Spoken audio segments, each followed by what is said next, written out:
రాష్ట్రంలో కాంగ్రెస్ ప్రభుత్వం అధికారంలో వచ్చిన తర్వాత దళితుల బలహీన వర్గాల భూములను గద్దల్లాగా తనుకపోతున్నటువంటి పరిస్థితి.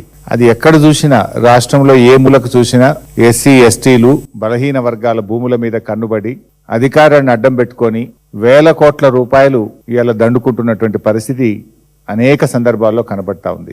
ప్రభుత్వం ఎస్సీ ఎస్టీలకు పట్టాలు ఇస్తామని చెప్పి ఒకవైపు ఎక్విజేషన్ చేయడం, మరొక వైపు పారిశ్రామికవేత్తల రూపంలో ఆ భూములను కొల్లగొట్టడం, మరొక వైపు కబ్జాలు పెట్టడం, ఈ రకంగా ఇవాళ కాంగ్రెస్ ప్రభుత్వం అనేక కుట్రలకు పాల్పడతా ఉంది. అందులో ఒక పెద్ద కుంభకోణం. దీని వెనుక ప్రభుత్వ పెద్దలే ఉన్నారు. లాస్ట్ లో అన్ని ఆధారాలు కూడా చూపిస్తా. I will show with all documents. రక్షకుడే భక్షకుడైంది. ఇక్కడ భూములను కాపాడవలసిన వాడే భక్షిస్తున్నాడు. ఎట్లా భక్షిస్తుండో అన్ని ఆధారాలు కూడా బయట పెడతాం. ఈ స్కామ్ అంతా ఇంత కాదు. 7,000 కోట్ల రూపాయల స్కామ్. హైదరాబాద్ నడుబొడ్డున 7,000 కోట్ల రూపాయల భూ కుంభకోణానికి ఈ ప్రభుత్వ పెద్దలు దాంట్లో భాగస్వాములు. ఈ భూములు నాదర్గుల్ భూములు. ఈ భూములకు చాలా చరిత్ర ఉంది. ఈ భూములను ప్రభుత్వ భూములుగా డిక్లేర్ చేయాలని ఉమ్మడి రాష్ట్రంలో చంద్రబాబు నాయుడు పోరాటం చేసినాడు. రాజశేఖర్ రెడ్డి గారు ఈ భూములను ప్రభుత్వ భూములుగా ప్రకటించారు. కేసీఆర్ గారి ప్రభుత్వం ఈ భూములను రక్షించింది. ఇప్పుడు వచ్చిన రేవంత్ రెడ్డి ప్రభుత్వం భక్షిస్తున్నది. చంద్రబాబు పోరాటం, కాంగ్రెస్ నాటి వైఎస్ఆర్ ప్రభుత్వ భూములుగా డిక్లేర్ చేయడం, 10 ఏళ్ల బీఆర్ఎస్ ప్రభుత్వం ఈ భూములను రక్షించడం, అధికారంలో వచ్చిన 10 రోజుల్లోనే ఈ భూముల మీద కన్నుబడి ఈ భూములను భక్షించే కార్యక్రమానికి నేటి రేవంత్ రెడ్డి ప్రభుత్వం పాల్పడతా ఉంది. ఎట్లా పాల్పడ్డది, ఎప్పటి నుంచి స్టార్ట్ అయింది, దీని కుట్ర కుతంత్రం మొత్తం కూడా ఈరోజు బట్టబయలు చేయబోతా ఉన్నాం, ప్రజల ముందు పెట్టబోతా ఉన్నాం. దీంట్లో పాపం 600 మంది పేద రైతులు ఉన్నారు. ఈ 374 ఎకరాల భూమిలో దాదాపు 600 మంది పేద రైతులు బతుకుతా ఉన్నారు. తాతలు, తండ్రులు, పిల్లల కాడ నుంచి బతుకుతా ఉన్నారు. ఇలా వాళ్ళ భూముల్లోకి వాళ్ళని పోనీయకుండా బౌన్సర్లను పెట్టి పోలీసుల చేత దాడి చేయిస్తూ అక్రమ కేసులు పెడుతూ పేద రైతుల్ని భయభ్రాంతులకు గురి చేస్తా ఉన్నారు. నాదర్గుల్ భూములు శివరాజ్ బహదూర్ అనేటువంటి వ్యక్తి ఈ భూములు తనకు చెందినవిగా, నిజాం నుంచి తనకు వచ్చినట్టుగా మరి శివరాజ్ బహదూర్ గారు ఈ భూములను చాలా సంవత్సరాల నుంచి క్లెయిమ్ చేస్తా ఉన్నారు. అయితే శివరాజ్ బహదూర్ గారికి సంబంధించి మరి వేరియస్ కోర్ట్స్ లో కేసులు జరుగుతూ ఉండే. 2005వ సంవత్సరంలో ఈ కేసుకు సంబంధించి అప్పటి ఆర్డీఓ గారు రంగారెడ్డి జిల్లా కోర్టులో ఏం చెప్పారంటే, further RDO stated that no declaration under land ceiling laws were also filed by the petitions and this land belongs to government అని 2005లో కూడా చెప్పారు. తర్వాత 2007లో ఈ ల్యాండ్ కు సంబంధించి అప్పుడు ప్రతిపక్ష నాయకులుగా ఉన్న చంద్రబాబు నాయుడు లెటర్ ఇది. 2007లో చంద్రబాబు నాయుడు ఉమ్మడి ఆంధ్రప్రదేశ్ లో రాజశేఖర్ రెడ్డి గారు ముఖ్యమంత్రి, చంద్రబాబు నాయుడు ప్రతిపక్ష నాయకుడు. ఇది చంద్రబాబు నాయుడు రాసిన లేఖ. అప్పటి ముఖ్యమంత్రి రాజశేఖర్ రెడ్డి గారికి చంద్రబాబు రాసిన లేఖ.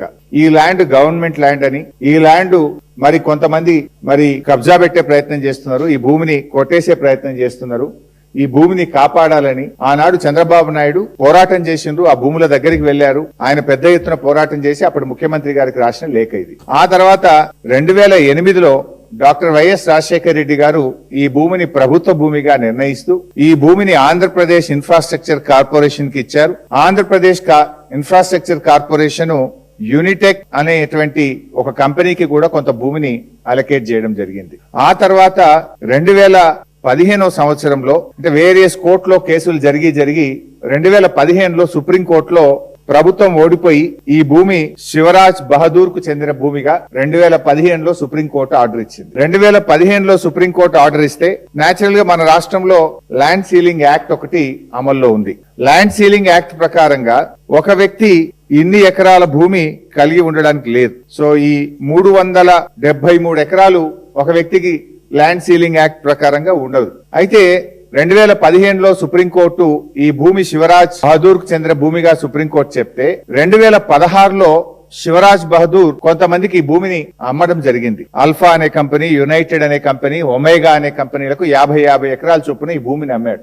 ఆ కంపెనీలు ఆర్డీఓ దగ్గరికి వెళ్లి మాకు ల్యాండ్ కన్వర్షన్ చేయండి అని 2016లో బీఆర్ఎస్ ప్రభుత్వం ఉన్నప్పుడు దరఖాస్తు పెట్టుకున్నారు. అప్పుడు 2016లో ఉన్నటువంటి ఆర్డీఓ గారు అసలు ఈ భూమి మీకు అమ్మడం తప్పు, ల్యాండ్ సీలింగ్ యాక్ట్ ప్రకారంగా ల్యాండ్స్ డిక్లరేషన్ జరగకుండా, సీలింగ్ డిక్లరేషన్ జరగకుండా ఈ భూమిని అమ్మే హక్కు రాజ్ బహదూర్ కు లేదు, ఈ క్రయ విక్రయాలు చెల్లవు అని చెప్పి ఈ భూమిని 22A అంటే ప్రభుత్వ నిషేధిత జాబితాలో ఈ భూమిని పెట్టడం జరిగింది. 22A పెట్టి ఈ భూమిలో ఎలాంటి క్రయ విక్రయాలు చెల్లవు, ఇది ల్యాండ్ సీలింగ్ యాక్ట్ పరిధిలోకి వస్తుందని 2016లో బీఆర్ఎస్ ప్రభుత్వం నిషేధిత జాబితాలో ఈ భూముల్ని పెట్టడం జరిగింది. దాని మీద వీళ్ళు హైకోర్టుకు పోయినారు. ఆర్డీఓ గారు మాకు భూములు కన్వర్షన్ చేయమంటే చేయలేదు, మా భూమిని మేము కొనుక్కున్న దాన్ని నిషేధిత జాబితాలో పెట్టారని వీళ్ళు హైకోర్టుకు పోయినారు. హైకోర్టులో 12 ఫిబ్రవరి 2020న హైకోర్టు చాలా స్పష్టంగా ఏం చెప్పిందంటే ఆర్డీఓ గారి నిర్ణయం సరి అయినటువంటి నిర్ణయం. ఆర్డీఓ గారు చెప్పిన ప్రకారంగా ల్యాండ్ సీలింగ్ యాక్ట్ ప్రకారంగా ఈ భూమి అమ్మడానికి వీల్లేదు అని చెప్పి ఆర్డీఓ గారి నిర్ణయం మీద సింగిల్ బెంచ్ హైకోర్టు ఏ రోజంటే 12 ఫిబ్రవరి 2020 ఏం చెప్పింది ఆ హైకోర్టు అంటే, in either of the contingencies unless such declaration is filed and proceedings are concluded no transaction should take place in the land and any such transaction would amount to contravention of the provisions of the act, and in such a case it can also result in initiation of prosecution against the owner of the land. ఈ భూమిని అమ్మడం తప్పు, ఒకవేళ అమ్మి ఉంటే అమ్మిన owner మీద criminal చర్యలు తీసుకోవాలి అని కూడా హైకోర్టు చెప్పింది. సో ఆర్డీఓ గారి నిర్ణయాన్ని హైకోర్టు సమర్థించింది. తర్వాత సింగిల్ బెంచ్ ఆర్డర్ మీద ఈ రాజ్ బహదూర్ అండ్ ఈ కొనుక్కున్న వాళ్ళు డివిజన్ బెంచ్ కు పోయారు హైకోర్టు. డివిజన్ బెంచ్ 13/10/2022 సంవత్సరంలో ఆర్డీఓ చేసింది correct, single bench judgement correct, వీళ్ళు అమ్మడానికి లేదు, ఇది ప్రభుత్వ భూమి, ఇది నిషేధిత భూమి కింద పెట్టడం సరి అయినటువంటి నిర్ణయము అని చెప్పి డివిజన్ బెంచ్ కూడా హైకోర్టు స్పష్టంగా చెప్పింది. సో డివిజన్ బెంచ్ కూడా ఏం చెప్పిందో కూడా ఒక లైన్ లో చెప్తా, అంటే డివిజన్ బెంచ్ ఈ సింగిల్ బెంచ్ ఆర్డర్ ను కన్ఫర్మ్ చేసింది. డివిజన్ బెంచ్ కూడా మాట్లాడుతూ పారా 12లో ఏమంటదంటే, and if any transaction of transfer of the land without filing a declaration are declared null and void under section 17 of the Land Reforms Act. Land reform act section 17 కింద మీరు land ceiling declaration ఇవ్వకుండా RDO గారు, అంటే RDO is the authority, LRT RDO is the custodian. So ఆ tribunal order లేకుండా మీరు భూమి అమ్మితే అది చెల్లదు, నల్ అండ్ వైడ్, చిత్తు కాగితాలతో సమానము అని డివిజన్ బెంచ్ కూడా స్పష్టంగా హైకోర్టు ఏ రోజు ఇచ్చిందంటే division bench 13/10/2022. So division bench order ఇచ్చిన తర్వాత వీళ్ళు సుప్రీం కోర్టుకు పోయింది. సుప్రీం కోర్టుకి ఎప్పుడు పోయినరు అంటే 2/9/2023. ఇప్పుడు ఆ మ్యాటర్ సుప్రీం కోర్టులో పెండింగ్ లో. సుప్రీం కోర్టు ఎలాంటి స్టే కూడా ఇవ్వలేదు. ఇన్ఫాక్ట్ సుప్రీం కోర్టులో ఏం జరిగిందో కూడా చెప్తా.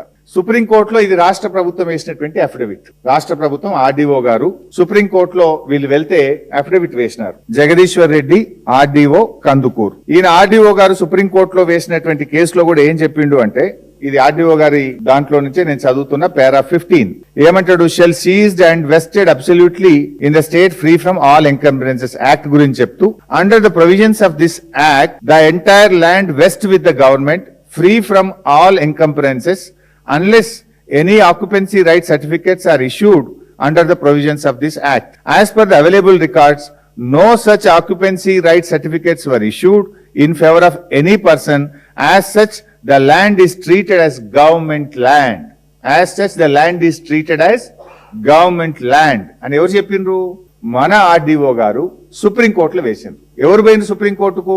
ఈ భూమిని కొనుక్కున్నటువంటి వాళ్ళు, ఈ రాజ్ బహదూర్ ఎవరికైతే ముగ్గురికి ఈ భూమిని అమ్మిండో ఆ భూమిని కొనుక్కున్న వాళ్ళు ఆర్డీఓ దగ్గర పోతే ఆర్డీఓ ఇది చెల్లదు అని కొట్టేసిండు. హైకోర్టు సింగిల్ బెంచ్ దగ్గర పోతే చెల్లదు అని కొట్టేసింది. హైకోర్టు డివిజన్ బెంచ్ దగ్గర పోతే చెల్లదు అని కొట్టేసింది. సుప్రీంకోర్టు పోయి స్టే అడిగితే సుప్రీంకోర్టు స్టే ఇవ్వలేదు. సుప్రీంకోర్టులో ప్రభుత్వం తరఫున ఆర్డీఓ ఏమనేసిండు, ఇది గవర్నమెంట్ ల్యాండ్, వీనికి రాదు, ఇది Raj Bahadur land ceiling declaration file చేయలేదు, రాజ్ బహదూర్ డిక్లేర్ చేయకుండా రాజ్ బహదూర్ అమ్మడానికి హక్కు లేదు, రాజ్ బహదూర్ అమ్మిన అన్ని కూడా నల్ అండ్ వైడ్ అని ఆర్డీఓ గారు సుప్రీంకోర్టులో వేసినటువంటి అఫిడవిట్. దెన్ ఇప్పుడున్న రాష్ట్ర ప్రభుత్వం, నేను వీళ్ళేదో భూభారతి అని పెట్టింది కదా, పొద్దున భూభారతి వెబ్సైట్ పోయి ప్రింట్అవుట్ తీసిన, ఈ రోజు యాజ్ అండ్ టుడే ఇవాళ పొద్దున తీసిన ప్రింట్అవుట్.